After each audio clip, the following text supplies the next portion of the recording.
to the second episode of Mandatory Install, the gamrReview podcast. I'm Nick Pantazis. Joining me is... I'm Brent Galletti. And I'm Matt Ashbaugh. Unfortunately, Chris Kerr is out with the cold today and couldn't join us. He will be back on our next episode in 2 weeks. So we have a lot of interesting topics this week. The first one I wanted to talk about was the Rayman Origins multi-platform announcement and delay. Brent, what do you think first? Ridiculous. I think that's the best word to describe what went on there. It's just you even hear from the developer later, the game is finished for Wii U right now, and that's when they decide to announce that they're going to not only make a multi-plat, which is fine, by the way. I'm not saying that's bad. No one has a problem with it being multi-plat, right? No one's complaining that it's going to multiple new audiences. I know how to share. I don't care about more people getting played. Right. I mean, obviously there are people on the internet who don't know how to share, but we are not among that crowd. But, I mean, just the major issue is, like, Rayman Legends is done. The game's complete, and not only that, you've promised it as a Wii U exclusive, not only, for about a year now. I mean, it was supposed to be a launch title, and it got delayed once already. So, and just all of a sudden the game's done, you're like, oh, by the way, we're delaying this till September. I'm just like, no, come on. Absolutely, yeah. I think it's a terrible decision. Ubisoft made an official response where they claimed it was their standard practice to release multiplats at once. Something stupid like that. It didn't really matter. The pervasive theories are that they did it because it saves them on marketing or because some pressure from Microsoft to not have late ports, as they do have a sort of not concrete but existing policy about that. But there's no real reason that they should be doing this to the people who pre-ordered the game and were expecting to pick it up in just a few weeks. Absolutely, it's ridiculous.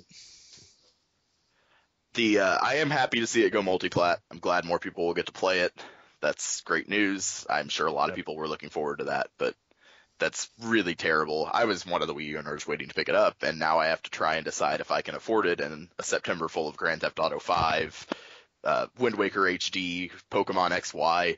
It's a huge month, and that's not the top of my priority list anymore. That's standard for Ubisoft. They send Rayman out to die every single time. Maybe they just have something against Ansel. They really seem to always hurt him. I mean, Rayman Origins launched day and date with Assassin's Creed, which is ridiculous.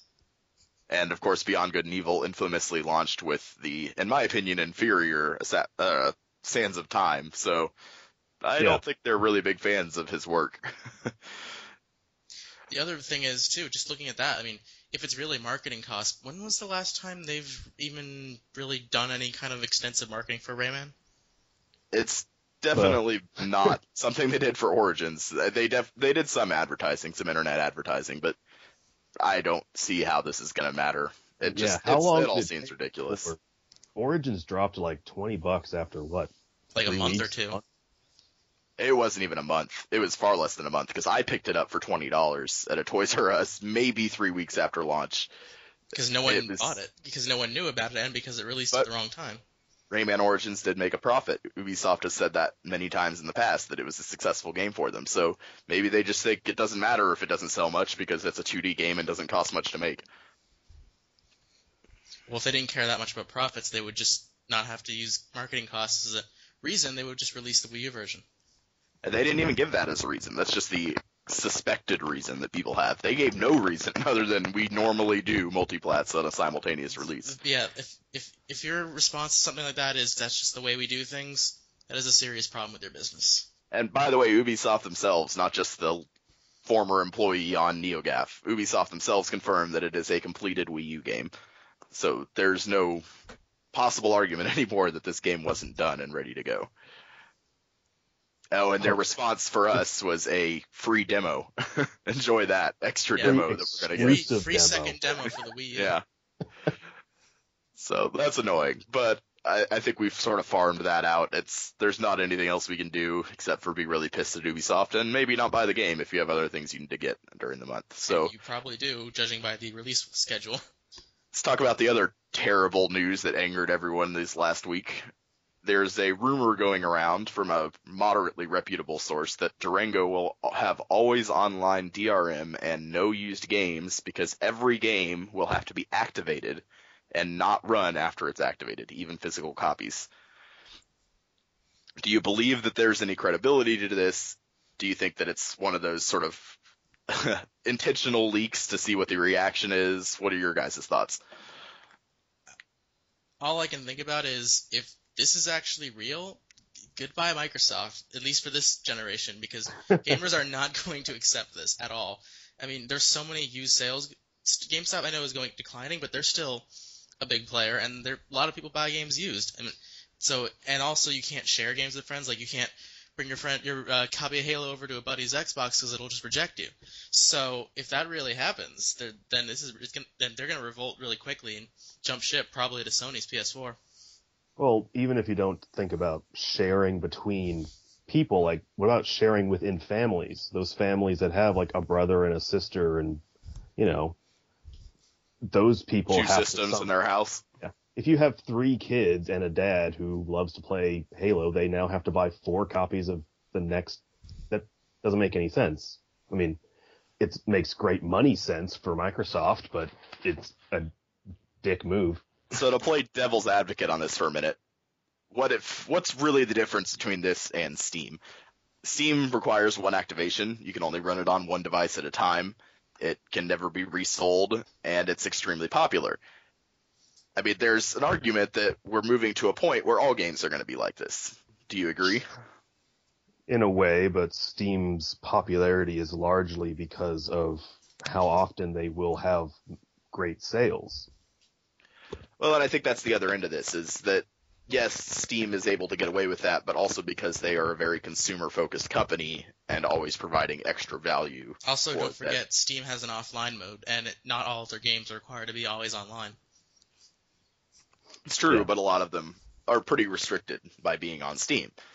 But I don't think the same theory necessarily applies to consoles, because consoles are inherently more of a social experience. You share that with your family, with your friends. PC, at least so far, it might change with a Steam box, is more of a personal experience. You play it yourself, you play online with people, but you don't really, drag your giant custom-built PC over to your buddy's house and plug it in for LAN parties anymore. That's just not the way things work anymore. PCs in general have always had to struggle with the whole piracy issue, so it's part of the culture, really. I suspect that the rumor is overblown. I think it might have been an intentional leak. We see this a lot in big business. If anyone is a football fan, you probably remember the old Nike uniform accidental leak for the NFL uniforms. There's absolutely no doubt that those were leaked by Nike. Right. So it happens a lot. People use it to get free market testing. Because I think the reaction is incredibly negative, Microsoft will adjust that down, likely to something less restrictive, but still more restrictive than anything we've seen so far. I wouldn't be surprised to see an online code for every game, limiting even your ability to interact on Xbox Live through that game, as well as limited content restricted behind an online code for every game, even if it's not the entire game restricted behind a code. So it's definitely, they're going to go after the used market some. I also wouldn't be surprised to see prices go up to $70 a game for the next-gen Durango and Orbis, but we'll see. So speaking of the next generation, we have the financial reports for the big companies coming out. Most of them have already released, a few of the interest. Nintendo specifically had a bit of a disappointing quarter. They had projected to sell about 5.5 million Wii U's by the end of March, or by the end of March. And it's looking like they're going to end up at about 4. That was their adjusted down projection. Their 3DS sales were adjusted down from 17.5 million worldwide to 15 million. So that's not the greatest news. I mean, we've talked about this before among the staff, that the Wii U is a really nice piece of hardware. We all really like the controller. We like Miiverse. We think it's really nice to use, but it's lacking that really killer app software that can only come from Nintendo. New Super Mario Bros. U is great, but I just think they don't have what they need to sell it to the mass audience yet. What do you guys think? That's pretty much it. I mean, they did a great job having a really good launch day, but as much as their excessively long launch window, they've lost a lot of titles they promised they were going to have there, and what with Rayman Legends disappearing and Pikmin dropping out of that, and just it's been kind of a desert for Wii U software. Well, welcome to another console not having a very good first year in terms of software. We see it repeat over and over again. Here it is. Yep. Right. I mean, that's not uncommon. I think most people remember how terrible it was to be a early DS owner or an early 3DS owner even. Being an early 3DS owner is like the worst thing in the world. I cannot think of a good launch that ever happened, really. It's been Usually they have one big hit that they think is going to sell it at launch, Yeah. and then a lot of nothing. For the N64, like I think Super Mario was Yeah, Super Super Mario World Mario at launch, 64. I believe. So it's usually like just one big thing, and then that's it for like a year. Right, and it's definitely a problem, I think, with the Wii U. They seem to have expected third parties to fill in really well, and the third parties aren't there. In fact, their reactions to this seem to be pretty negative. A lot of them are commenting on how they don't think that the system is really keeping up and not meeting their expectations, and how they expect better out of the Orbis and the Durango.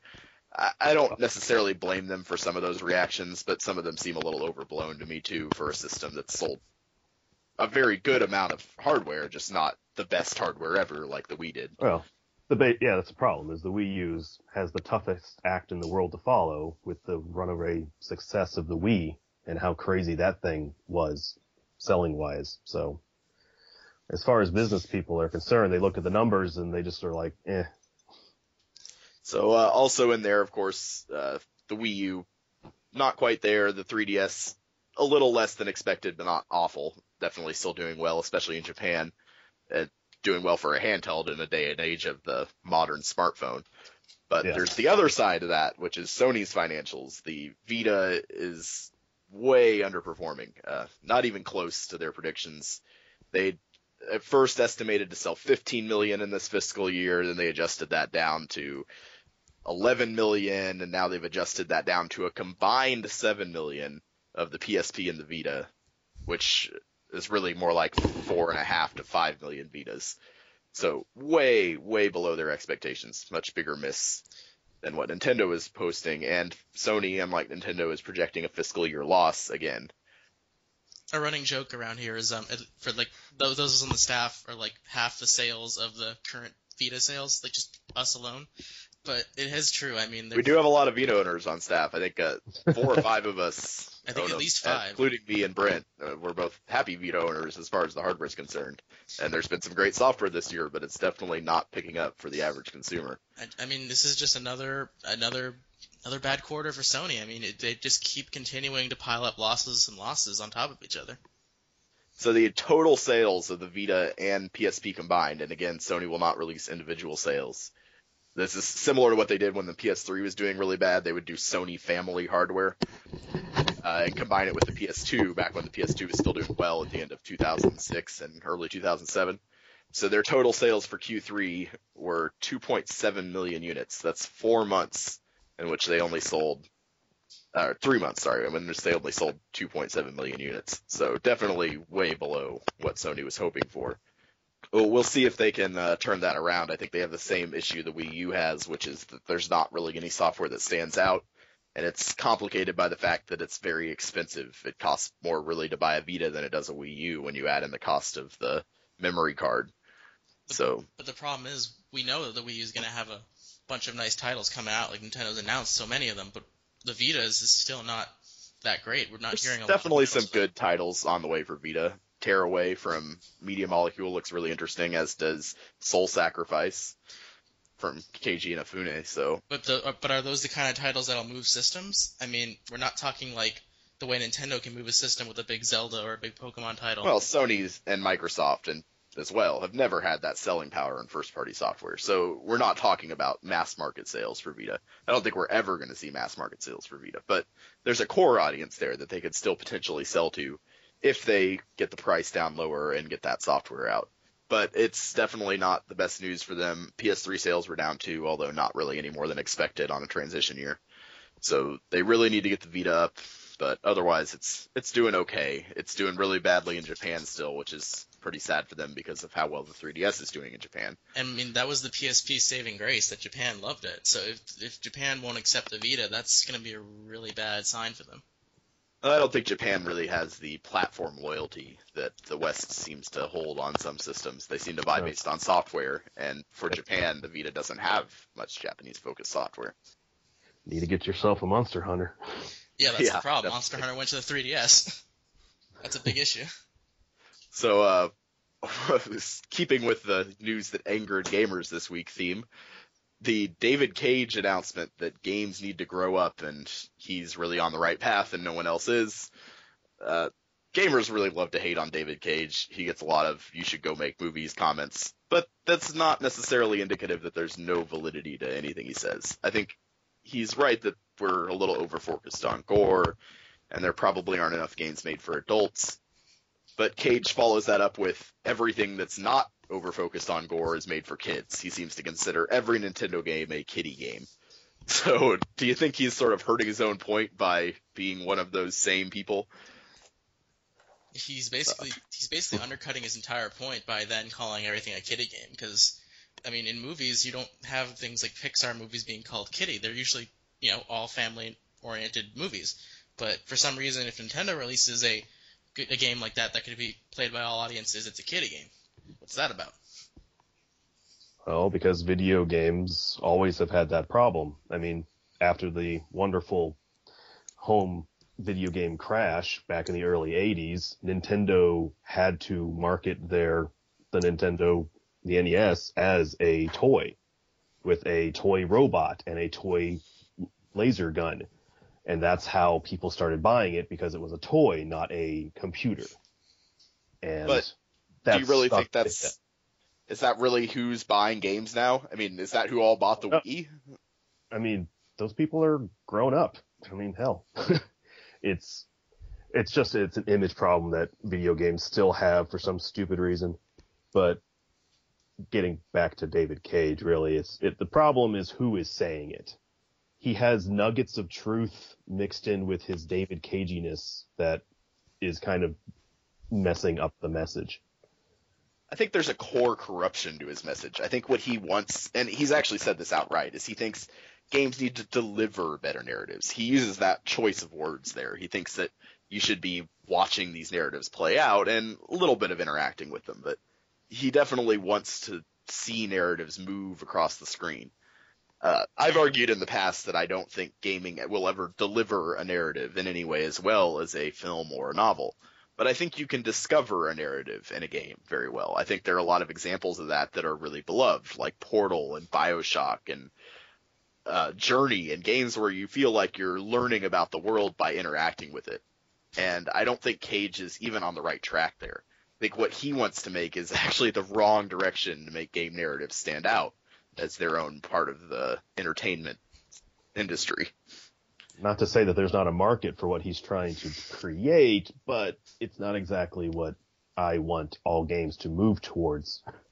And there definitely is a market for that. I think everyone wants to see some narratives played out, otherwise there wouldn't be people still buying Metal Gear games. But it's not like that's really what's standing out as the best of video game narratives. I think what is the games that let you play through the narrative rather than watch it play through. There's definitely room in the industry for deep narrative games. It's just that you're probably never going to see them become the mass market million sellers the way Call of Duty is. It's just, I mean, even for like in movies, for example, it's not like every Oscar award-winning movie is a multi-million-dollar maker. It's just there's different audiences, and what you're trying to target for is different. So you don't have to make a $10 million game with a big narrative in order to show that it can work in games. You just have to please a smaller amount of people.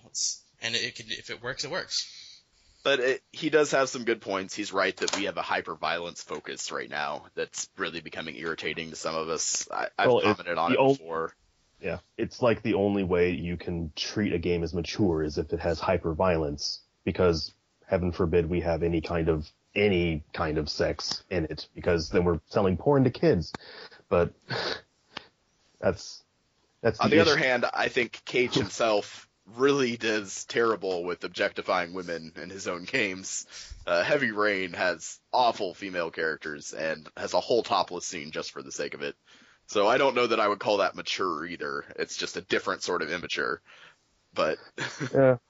anyway, so Cage aside, it's definitely, there's a case to be made for the fact that we're sort of stuck in this high violence, low narrative industry with just a few really standout narrative titles. But I think we're moving towards more. I think people are getting the hang of that. I just don't think Cage is going to be one of the people who gets the hang of that, because I think he's going to keep wanting to tell it sort of as a movie that you're just a part of.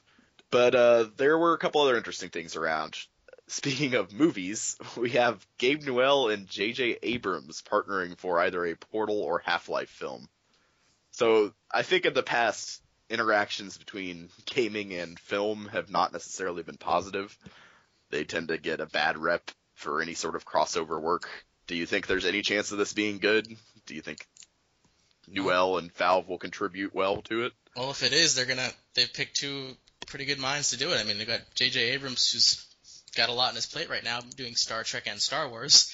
So we've obviously got someone who's doing pretty well in the industry, and then Gabe Newell, Valve in general, just does make sure they go through a lot to make sure that whatever their name on is quality. So I'm assuming if the movie does look like it's going to suck, they might actually cancel it instead of releasing it to us. So if it does ever release, then I think it'll be pretty good.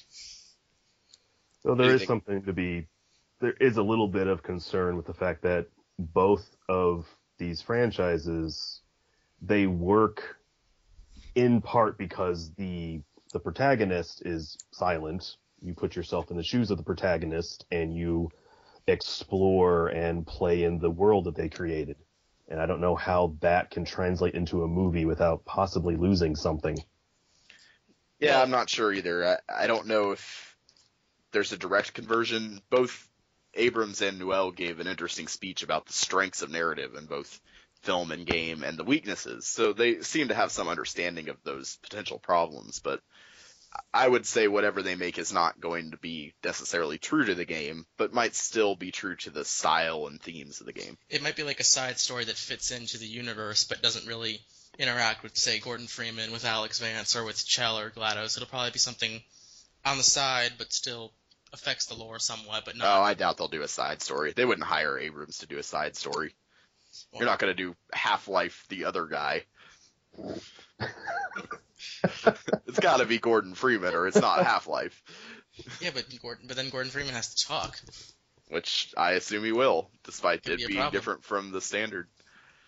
Of the two of them, I think Portal has the best chance of being able to pull off a character that doesn't talk and still is able to emote. I'm still not convinced they'll even bother trying for a silent character in a film. I would enjoy it, but I'm just worried about what kind of dialogue you give these characters and make them still feel like the character that every single different person has built up in their head. Indeed. I mean, it's possible. If you look at WALL-E, I mean, the main characters don't really say much at all in the movie. They just say, like, their names and a couple sounds, and it worked pretty well. Those are the best parts of the film. That's very true. Yeah, it was a lot better before the humans showed up in that movie. That's exactly why a lot of people didn't like Metroid Other M. You give a voice to Samus, and all of a sudden she doesn't act. Well, anything. No. Other M. We cannot blame Other M on just the fact that Samus had a voice. We can blame it on the fact that Samus had an incredibly sexist, terrible personality about how women were awful. We can have an entire podcast on how bad Other M is and how offensive it is. It's just that much of a problem. But that's my voice. That's my point. Is that these people just said, "Oh yeah, that's Samus," and the rest of us are like, "No." And so that is the fear. I assume with Gabe directly involved in this film, we would never see Chell start talking about how much she loves babies and needs men to tell her what to do. So I think we're okay with that side of a vocal protagonist. I have not given you a direct order to use the companion cube. So the movie aside, there are some other interesting parts of the announcements this week. Square Enix and Capcom both had their financial reports as well. And Square Enix showed really disappointing sales, but only on consoles. They said that they weren't seeing necessary returns there, but we're doing really well on PC, mobile, and handheld. Do you think this is just a sign of a transition, or do you think it's a sign that we're seeing some problems with the budgets and returns for console development? I think Square has realized that they can get a lot of money off iOS and mobile, and they're taking advantage of it. I mean, you see their iOS titles like The World Ends With You, and with the new Final Fantasy they just came out with that was the subtitle, but they're able to charge a bunch of money for it, and they're getting a lot of sales, so they're realizing it's easier to release titles that way. So that's why you're seeing an uptick in that right now. What do you think, Matt? Do you think there's any chance that Square Enix will move away from the big budget, bright, shiny Final Fantasy games and toward cheaper development? They might take a couple steps back and put a different focus on what's more profitable, but that's probably why it's more profitable, because they're, in my opinion, kind of overcharging for the things they're putting on the mobile stuff. I don't think the specific ports were what was doing well for them on mobile. It seemed like it was more their free-to-play with lots of microtransaction games, not their high-priced DS ports.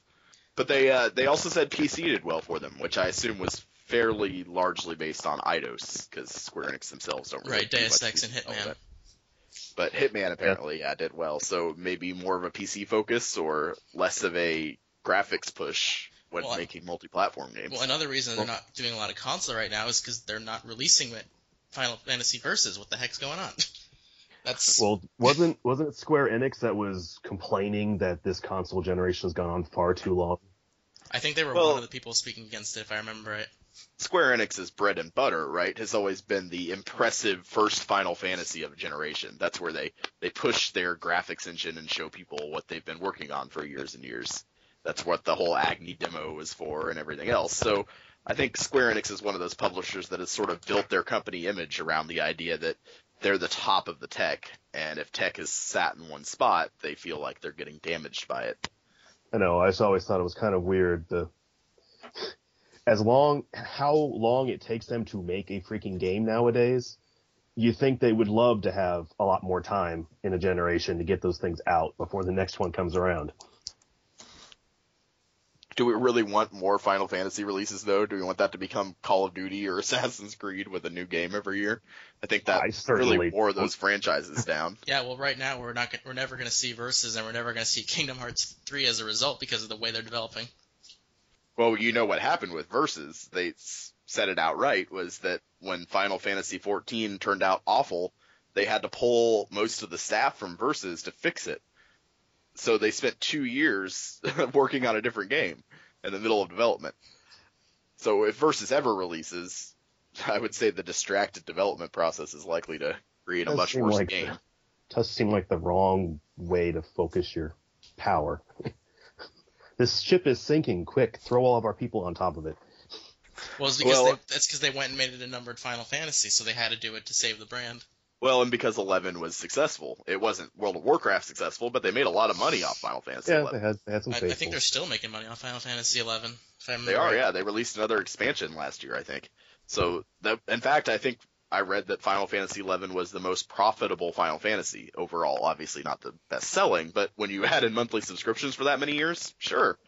So they're hoping that 14 will be the next wave of that, but obviously when it was released, it was terrible and totally underdeveloped, and they had to basically remake the entire game. But now they've spent millions and millions remaking a game based on a subscription model that I think most people would agree is no longer viable, outside of World of Warcraft anyway, the $15 a month model.